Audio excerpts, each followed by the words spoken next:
for Onic. The Fanny's up for grabs. They have an Angela. They have the setup for the Paquito as well. Very strong side laner who can get a lot of pressure to deal with the threats of the invade from Kaja Fredrin. Here though, AudiTZ facing my idol, Keyboy, fills me with excitement. There you go. So, it's like a modern day Keyboy wrecked kind of thing. Keyboy, back in the day, his idol was wrecked. Now it's Audi, it's Keyboy. Just different times, different generation of players. He's relaying that torch that was given, you know, as an idol. He was idolizing Wrecked, and now it's gonna be AudiTZ idolizing Keyboy, of course. But the Barrett's gonna be picked up, and it's gonna be a Ruby. So, yeah, the possibility of Angela mid would always be there. But I think in this scenario, they're gonna be more onto CW-centric.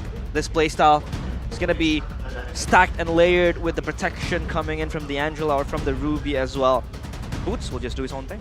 I think Boots will build damage, right? I think it just makes sense. Ruby, Barats, enough tank, enough sustain. So Paquito, the side laners, Paquito and Claude will deal damage. And I think, you know, I think I've shared my fair share about I dislike Angela mid. Maybe Onic can prove me wrong. Yeah. We've been proven wrong a lot, by the way. But for Rebellion, Gord could be a possible answer. For Onic, they don't really have a crazy dive, and even the dive that they have could be cancelled out. But oh, it's a Luo Lord. Expected Gord, we get another front-to-back mid laner, but one that we have never seen in Season 13. One that has been buffed, by the way. But just we haven't seen it in pro play. My lord. That's insane, Luo Yi. Now, Miracle, talk to me about how this Luo Yi can really achieve success, especially when you talk about front to back. How is it going to really be able to input the damage needed to bring Rebellion to victory? Well, why you want to pick a Luo Yi is usually up against a composition with low range. Yep. And they've got it. They got the criteria done. They have the requirements for the Luo Yi. Onic are most probably going to be crumping up as well as a team. They want to play it front to back up until Claude dives in. So if Luo Yi can poke them down before they initiate, before they can get behind, Rebellion have a solid composition to beat Onyx. They need to be aware of the Luo Yi. Could be a cheese pick, of course. But here we go back to the Land of Dawn for today's first match. It's gonna be the Yellow Porcupines Onic against the Blue Bulls Rebellion Esports. Already in fight. And yeah, they have to be able to utilize this Luo Yi pick, but they still have that kind of that insurance in the hands of the carry and the Kaja. And I think what this lineup here, imagine Luo Yi, imagine Sui Lo popping the ult of Luo Yi, backdoor with carry. Yeah. I'm not saying that's their main goal, but it's a possibility if there's a window. There's always that possibility with the teleport, a team teleport too, basically a mini chip before we get to see the real chip later on. But let's take a look at the emblems here by GamesMax. Moai on the Brave Smite, very typical. Vincent with the Inspire, not the Thrill, and Suelo doing the same thing with the Inspire. And Lethal Ignition as the choice of emblem, deal a bit more damage. Up top, this is what we expect from this lane. Moai over D, whoa. Let's see, CW now, caught in a sticky situation, has the BMI though, this time to escape. Gets unstretched. Yeah, early aggression as well. Now the problem, I think that has to be answered by Rebellion is who is really gonna be able to match Boots in that side lane? Because they can't really keep sending, you know, Moai in the side lanes, Miracle. That's the weakness of Rebellion's comp. They're really good at neutral objectives, they're really good at team fights, but when it comes down to the side wave pressure, it'll be all Onic. They have a Claude, they have a Paquito, and on top of that, they have an Angela. So you're most likely going to see the Angela in the side over the Paquito because he has that global ultimate, wants to use the global pressure of the Angela as much as he can. Turtle's about to spawn, Barats is already bought, forcing a flicker from Cars very early on. That sets up for a great turtle take for Onic. Sounds looking for the hard guard here. Seems like no setup just yet. First to the objective, it's going to be Kyrie Boots. Of course, he has to be able to participate in the team fights in the early stages. Hard guard pop though. Oh, with the Lapu Lapu now, with the bravest fighter. No, it's gonna be Cars. Lapu Lapu actually finds the first blood.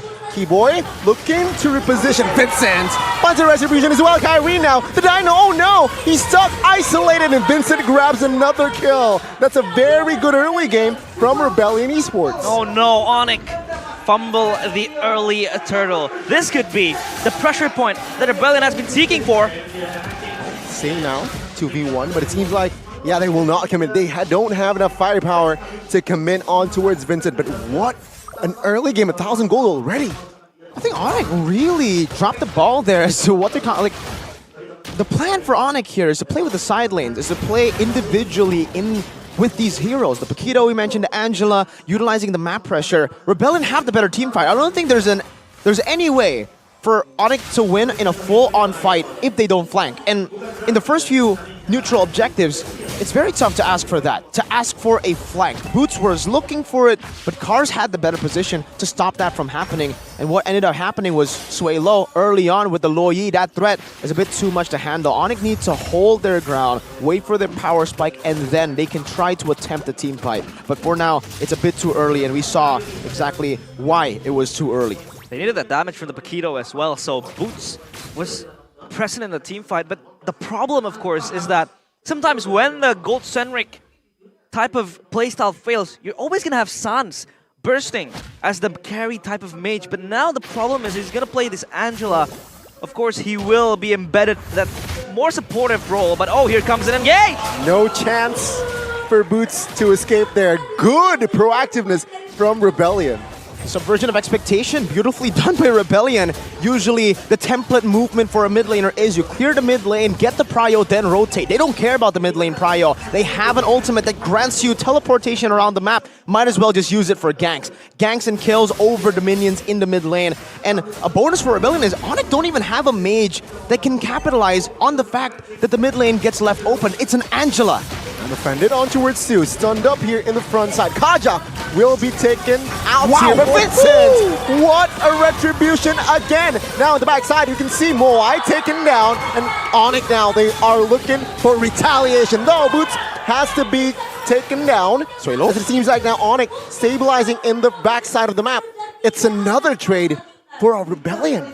Vincent, dubbed the middle of the pack jungler, his retributions has been on point. Always able to contest the objectives. And so far, he has been this foundation and enabling the movements of Rebellion all around the map. That's the thing about Vincent, right? You give him a hero like the Fredrin, a Barat, any utility, as long as he can get in, and it's a 50-50, wait! Oh, the Divine Judgment is nasty. CW has no sprint, and he will be taken out again. Rebellion playing this early game to perfection. This is the tempo you have to utilize up against Onic. You can't let the analysts talk. You can't let Onic think.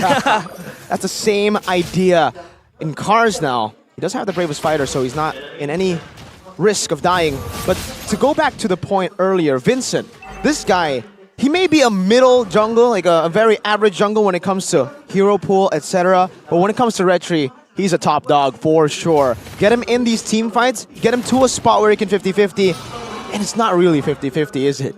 And Onic can't really clump up as well if they really want to, because the pressure has been so crazy from Rebellion. And then when they split up, it's just going to be trouble for them. Oh, good taunt. Hard guard now forced. Will use the ult to escape, and that's info for Rebellion. Another small win for Rebellion down in the mid. The question now becomes, how does Onic respond to the pickoffs coming in from Rebellion? Because their pickoff, this has been a flexible draft coming from Rebellion Esports. They're able to pick off, they're able to really contest the team fights. Onic seems to not have the answer in the laning phase so far. No, they really don't. Right now, they are trying to use that global presence with the Angela in the bottom lane, but if they continue to fight like this, it's not going to work in their favor. They were waiting for a power spike, but that power spike is now even further away from them compared to that early game, because Rebellion, good diversion. Keyboy though now soaking a lot of damage, but it seems like now with the flicker, Keyboy will survive. But Cars responds with another flicker, and Keyboy gets taken out. Take a look at Kyrie now with no help whatsoever. He gets taken down as well. That's another 2 free kills for Rebellion. Vincent is his name. Mega kill is his game. Has been very proactive. And so far, Onic is just crumbling. Another nasty kill. Rebellion, what are you guys cooking? Onic are all over the place. And that's due to Rebellion's crazy tempo. We mentioned this earlier. You cannot let Onic or give Onic time to think. You need to constantly be in their face and fight when you have a lead. And that's what they're doing. They're doing that to perfection. They're doing things the awesome way. With the Samsung Galaxy A55, you guys can do the same thing at home. Yep, of course. With the specs as well, you could achieve that perfection. And so far from Rebellion, they have been playing this draft immaculately. It's not the type of a, misexecution coming from Rebellion. And now Onic, they are left behind so far. 5.1k up for Rebellion. How do they come back and how do they respond from this? Because in terms of pick-offs, in terms of team fights, it has always been very, very hard for Onic to respond. Right now, all they can do is look for scraps around the map. For Claude, he can go and take these side lanes. Same thing for Boots. But they've also lost a bit of that 1v1 pressure and the side lane split push pressure that they would have if they didn't take these fights early on, right? CW is so far behind compared to Moai. And even Boots, I don't even think he can 1v1 Cars at this point. Cars is a bit too far ahead, 204 compared to 131, 2 whole levels ahead of Boots. And Boots is playing the Paquito like a enabler fighter, like a playmaker. He's constantly looking for team fights with his team instead of utilizing this hero that is known to get advantages individually in the lane. He has the same old playstyle, but with a different style hero in that XP. We could argue as well that Onic doesn't really have the much engage compared to Rebellion. They only have the pull maybe and a few stunts in their disposals. But now the Lord is going to be the object of contention from both sides. As Kyrie, he can't even get in the Lord pits. It's going to be Cars always being able to zone him out. And there, and dog and dog fight up there. But Auditizi, of course, also fishing for an angle. Well, let's see. Vincent comfortably takes the Lord now. Let's see, it's a 5v4. And Rebellion, they want war. Onic falling back, but it seems like they will have enough space to take the retreat. Rebellion, man, what an execution. And man, their wave clear isn't too good. So even if Rebellion, even if they take it back now a step, they try to slow down the tempo of the game, it might be a bit too late, honestly, for Onic, because usually for Onic, they would always have a plan B. This plan B in the game for Onic is CW. He's not online, not yet at least. He's still on the way to the Golden Staff, so he's not going to be able to shred down Rebellion. And because Rebellion are so far ahead, you can see with the anti-cuirases, with the blade armor too, CW is going to have to wait for that power spike to hit for even longer. He doesn't need to wait for the Golden Staff, he needs now to wait for the Malefic Roar. And I don't even know if he wants to risk going for Malefic Roar 4th item. There's so much damage coming in, you can expect something like an Athena Shield or a Wind of Nature. So he might have to use that 4th slot of items in his inventory for a defensive item. So that will prolong his power spike even further. So let's talk about power spikes as well. 10 minutes. And the base is under siege. Rebellion so far, perfect play. And we could argue that this could be, some sort of a lucky game for Rebellion, but they have been able to get their hands on the objectives, on the kills. And look at the turrets as well. Untouched, only up in the XP lane, or in the gold lane rather. A few scraps in that turret, but so far Onic wasn't really able to push up to exert the pressure.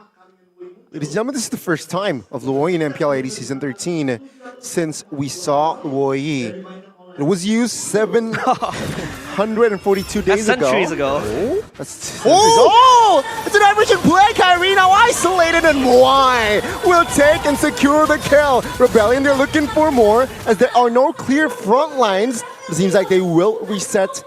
That's another good win, but it seems like another Divine Judgment now on towards Keyboy. Another member of Onic will fall, and Rebellion, they move onwards. Uncharacteristic from Onic, not being able to respond to all the engagers coming in from Rebellion, and so far they're crumbling. Losing top turret, can't do much more other than just wait for a power spike that is, we don't even know when it's gonna come. If Onic can think about what's going to happen next, sure, they will be able to predict it. They will be able to have measures, countermeasures against it. But the thing is, Rebellion are not giving them time to think when you would usually expect, all right, this is a time where Lord isn't there. There's no way someone would diversion into the base. Brother, they did it. Rebellion are playing towards their identity. that blue bull strategy. Just charge, bro.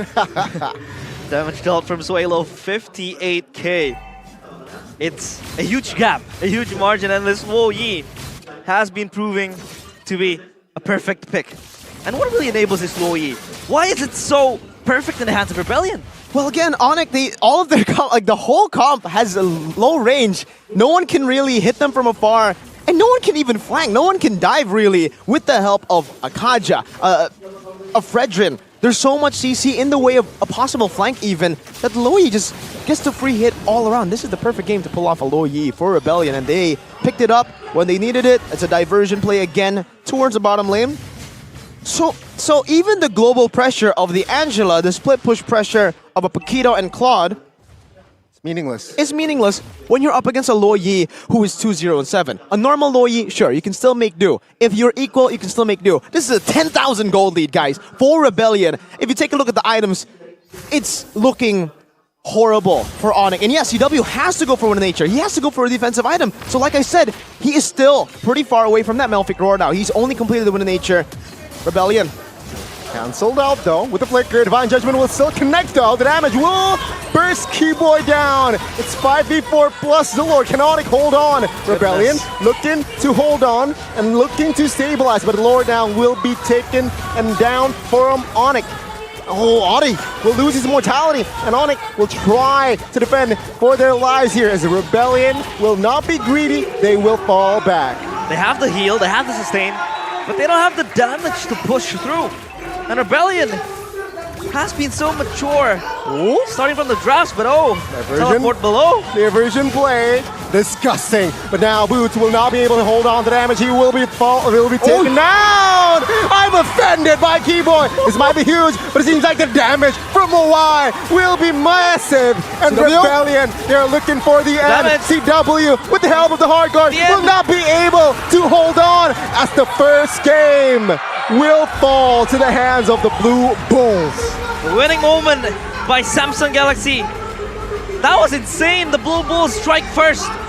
Onic was left speechless. They couldn't do anything to respond to the versatility, to the immaculate playstyle brought upon by Rebellion. Left speechless is one thing. They were left thoughtless. They could not think for a single second in that game.